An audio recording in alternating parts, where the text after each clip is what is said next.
Sumainyo ang Panginoon. At sumainyo rin. Ang mabuting balita ng Panginoon ayon kay San Lucas. Papuri sa iyo, Panginoon.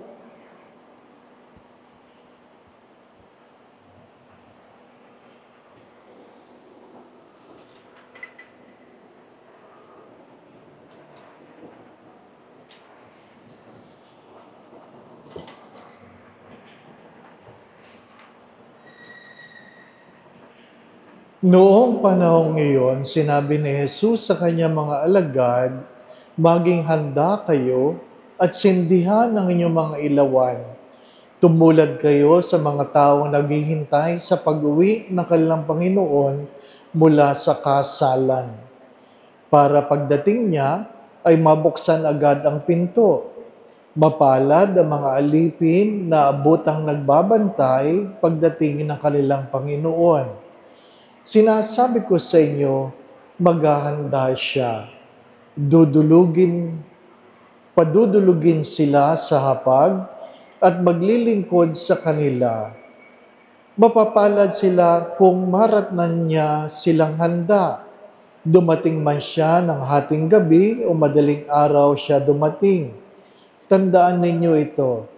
Kung alam lang ng puno ng sambayanan kung anong oras darating ang magnanakaw, hindi niya pababayaang pasukin ang kanyang bahay. Kayo may dapat humanda sapagkat darating ang anak ng tao sa oras na hindi ninyo inaasahan.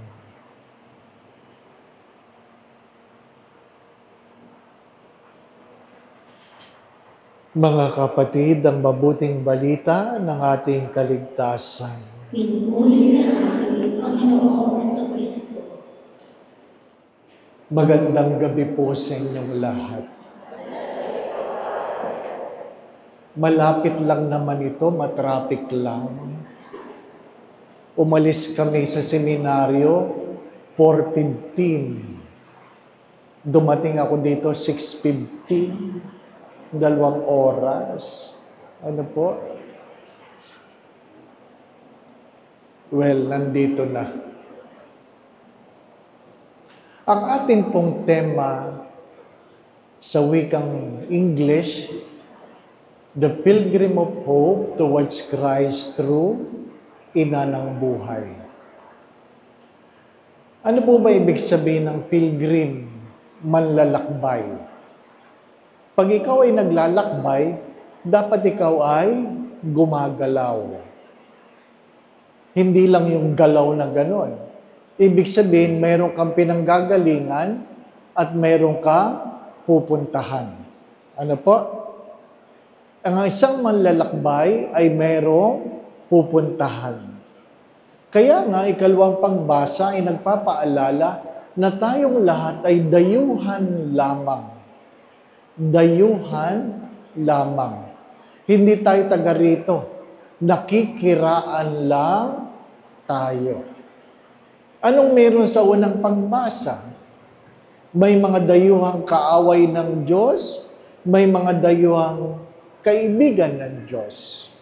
At sa unang pagbasa, sinasabi doon, ang mga kaaway ng Diyos ay parurusahan ng Diyos.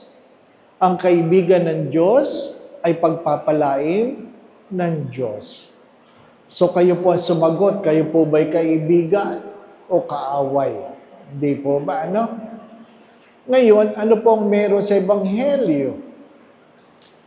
Dahil tayo ay isang manlalakbay lamang, hindi natin alam kung kailan darating ang Diyos sa ating mga buhay. Ang mahalaga ay tayo po ay handa. Handa. Hindi ibig sabihin tayo ay tulog ng tulog. Ano po sabi ni San Ignacio ng Loyola? Kung hindi ka napapabuti, ikaw ay napapasama. Kung hindi ka napapabuti, ikaw ay napapasama. Sa madalit sabi, sa isang manlalakbay, kung hindi ka nalalapit, ikaw ay nalalayo. Mahalaga po yan. Kung hindi ka nalalapit, ikaw ay nalalayo.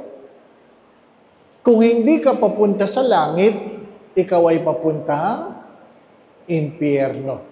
Ganun lang kadali ang ibig sabihin ng isang manlalakbay tungo sa Panginoon. Kung hindi ka papuntang langit, papunta ka impyerno. Meron kang isang gabay, ang ina ng buhay.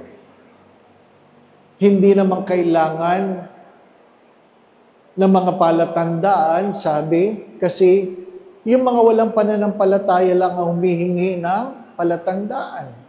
Meron ka ng gabay. Meron na nagsasabi kung saan ang kanyang daliri ay nakaturo sa kanyang anak. Ano na sabi niya? Do whatever He tells you. Gawin ninyo kung ano man ang sasabihin sa inyo. Nino ng kanyang anak na si Jesus. Sa madalit sabi, alam na natin kung ano ang dapat gawin. Meron ba sa inyo ang hindi nakakaalam kung ano ang dapat gawin? Hello? Alam niyo lahat, hindi po ba, anak?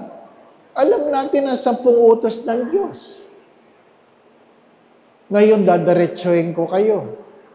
Sa palagay niyo po, yung mga nakikiapid, hindi nila alam na kasalanan ang makiapid. Ha? Alam nila, no? Alam ninyo. Ang tanong ay, bakit ka nakiapid? Di ba? Sinong may sabi na ang pagnanakaw ay hindi kasalanan? Alam natin ang pagnanakaw ay kasalanan. Sinong may sabi na ang pagsisinungaling ay hindi kasalanan? Alam natin na kasalanan ang pagsisinungaling, hindi po ba, no? Sa madalit sabi, alam natin ang daan tungo sa langit. Ano lang ang magiging hadlang? Ang katigasan ng ulo. Sa madalit sabi, ang paglalakbay, alam na natin kung paano pumunta doon. Alam na natin kung saan tayo patutungo. Pero hindi tayo makakarating dahil tayo ay matigas ang ulo. Sabi nga, may hinuli yung pulis. Ano po? Sabi niya doon sa hinuli niya, alam mo naman na yan ay one way. Bakit ka dyan pumasok? Hindi mo ba nakita na nakalagay doon, one way, no entry? Sabi ng driver, nakita ko po. Uy, ba't ka pa rin pumasok? Hindi ko po kayo nakita. Ha? Lumulusot hindi po ba, ano? Lumulusot. Marami sa atin ay hindi pagpapalain dahil alam natin kung ano ang mali at tama, ginawa pa rin natin kung ano ang mali. Palagi ko po yan sinasabi, magkaibang matalino sa marunong. Ang matalino alam ang tama at mali. Ang marunong ginagawa ang tama, iniiwasan ang mali. Dahil hindi lahat ng marunong o hindi lahat ng matalino marunong. Ano po? Ang hamon sa isang manlalakbay ay dapat tayo ay marunong. Alam natin ano ang tama at mali, at ginagawa natin kung ano ang tama at iniiwasan natin ang mali. Maiksi lang ang buhay. Maiksi lang. May mga taong hindi nagising kaninang umaga, kahit ano ang plano nila kagabi, nagplano sila. Hindi sila nagising. Hindi nila inaasahan. May mga tao din na nagplano ngayong gabi, hindi na rin sila aabot o hindi na umabot. Sapagkat walang nakakaalam. Di po ba, anak? Walang nakakaalam. At tayo, pag tayo na may papipiliin, Sa anong gusto mong pamamaraan, kunin ka ni Lord. Di ba? Maganda yung nobinang ito. Papiliin ko na kayo. Sa anong gusto nyong pamamaraan, kunin kayo ni Lord. Di ba ba? Ano? Baka yun ang dahilan, kaya pinapunta ko dito kahit matraffic. Papiliin na kayo. Ano po? Pakitaas ang kamay. Pakitaas ang kamay. Ano po? Sinong gustong mamatay habang nasusunog ang bahay? Taas ang kamay. Ha? Ay. Sino na lang ang gustong mamatay habang nalulunod? Nagsuswimming, nag-outing, taas ang kamay. Uy, mamili kayo, nakikinig ang Diyos. Ano po? Anong gusto nyo? Nabangga ng truck. O, sino? Ayaw din. Nasagasaan ng tren. Sino may gusto? Wala. Anong gusto ninyo? Bumagsak ang eroplano. Ano pang pwedeng ikamamatay mo? Ha? Nahirinan. Ano po, di po ba, Nahirinan. Anong gusto? Sa anong gusto pamamaraan? Ha? Anong gusto? Lahat na lang ganyan. Gusto ko, Father, sana kunin ako habang natutulog. Ano po? Di ba, anak? Yung aking yumaong spiritual director, si Father Ben Carlos, minsan hindi sumama sa aming almusal, at nang sinundo ko, bihis na bihis. Bihis na bihis. Sabi ko, saan ang lakad ninyo? Wala. Uy, ba't kayo bihis na bihis? Kasi kagabi, nahihirapan na ako huminga. O ano ngayon? Nagbihis na ako. Oo. Baka hindi na daw siya magising para desente pag nakita patay. Di po ba habang natutulog. Gusto natin yun para walang hirap. Di po ba Kaya ngayon, tatapatin ko kayo, may mga namamatay na sa misa. Oo, may namamatay na sa misa. Bakit? Natutulog Kinuha ni Lord. Kasi unang pagbasa, unang pagtulog. Ikalawang pagbasa, pangalawang pagtulog. Humiliya, mahaba-haba, pagtulog. Hindi na nagising. Bakit? Yun ang kanyang panalangin, sana kunin ako ni Lord habang natutulog. Di po ba? Huwag niyong gigisingin yung katabi niyo, ha? Huwag niyong gigisingin, ha? Baka kinukuha na ni Lord yan. Ano po? Ibigay niyo na. Di po ba? Ha? Hindi ako nagbibiro. Walang nakakaalam. Pero maganda rin mamayang gabi, mag-practice kayo. Paano, Father? Paano? Magbihis na kayo. Oo. Magbihis na kayo. Hindi ako nagbibiro. At least alam natin bakit nakikiraan lang tayo sa mundong ito. Mayaman, mahirap, bata, matanda, may pinag-aralan o wala. Nakikiraan lang tayo. Nagsisimba o hindi nagsisimba, naglilingkod o hindi naglilingkod, nagbibigay o hindi nagbibigay, lahat nakikiraan lang. Naintindihan po ninyo ako? Kaya palaging handa. Kaya mag-practice. Mag-practice ka, mamaya magbihis kang ganyan. Wala naman dito yung mga asawa ninyo, hindi po ba? Mamaya, pagtulog nyo, magbihis kayo. Diba? Pag tinanong ka ng asawa mo, ano namang kalokohan yan? Sabihin mo, naghahanda ako. At sabihin mo sa kanya, kung ano man ang aking pagkakamali, sana'y mapatawad mo ako. At least, nakikita mo akong maganda. Di po ba, Halikan mo ang asawa mo, At sabihin mong mahal na mahal kita. Mamimiss talaga kita. Oo. Bakit?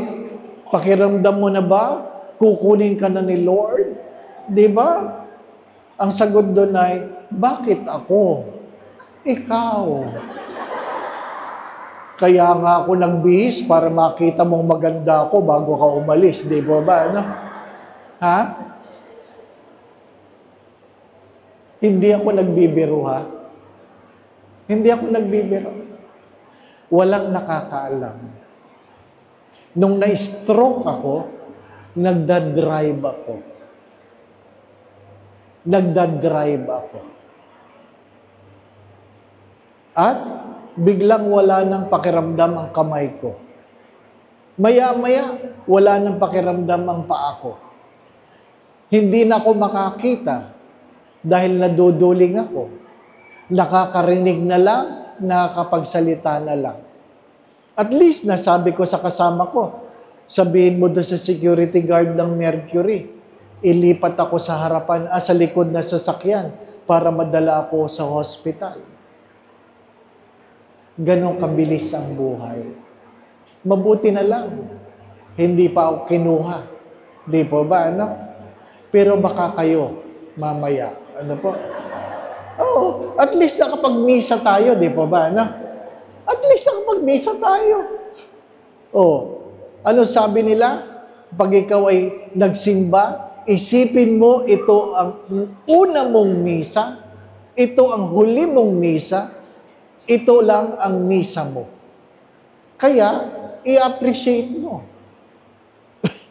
Hindi nyo man matapos ang nobinaryong ito, at least, sa gabing ito, nagkaintindihan tayo. Di po ba, ano? Kaya, makipagbati ka na. Di po ba, ano? Bayaran mo na yung utang mo. Dahil pag ikaw ay nakalamay na, nakaratay ka na sa kabaong mo, lahat ng tao sisilipin ka. Ay, patay na. Di man lang nagbayad. Di ba? Dumating tayong walang dala, aalis tayong walang dadalhin, hari nawa makapag-iwan tayo ng magandang alaala. Nakikiraan lang tayo. Tayo ay manlalakbay. Kaya iwasan ang pakikipag-away. Iwasan. Makipagkasundo. Iwasan ang kasalanan. Nakikiraan lang tayo. Tandaan ninyo, kung hindi tayo napapalapit, tayo ay napapalayo. Kung hindi tayo napapabuti, tayo ay napapasama. Simple lang ang mensahe. Kaya kailangan laging handa. Amen. Maraming salamat din po. Ano po? Paalala lang po muli, tayo ay mga manlalakbay dahil tayo ay nakikiraan lang sa mundong ito. Tungo kay Kristo na siyang daan, buhay at katotohanan. Kaya huwag niyong kakalimutan, kung kayo hindi napapalapit, kayo ay napapalayo. Kung kayo ay hindi napapabuti, kayo ay napapasama. Di po ba? Kaya kung hindi kayo pupuntang langit, sigurado kayo sa impyerno. Walang gitna. Ano po? Magpakabuti. Sumainyo ang Panginoon. Magsitungo kayo, tingin ang pagpapala ng Diyos. Pagpalain nawa kayo ng kapayapaan ng Diyos na pinagmumula ng lahat ng kasiyahan sa buhay, ngayon at magpasawalang hanggan. Amen. Pagkalooban nawa kayo ng Diyos ng kalayaan mula sa takot at pangamba. Palakasin ang inyong loob sa pagpapadama niya sa inyo ng pag-ibig niyang walang hanggan. Amen. Pasaganahin nawa niya sa inyo ang kaloob niyang pananampalataya, pag-asa at pag-ibig upang lahat ng inyong gawin araw-araw ay magbunga ng kaligayahan sa buhay na walang hanggan. Amen. At pagpalain kayo ng makapangyarihan Diyos, Ama, Anak, at Espiritu Santo. Amen. Naihandog na natin ang Santa Misa, patuloy nating mahalin at paglingkuran ang Diyos. Salamat sa Diyos.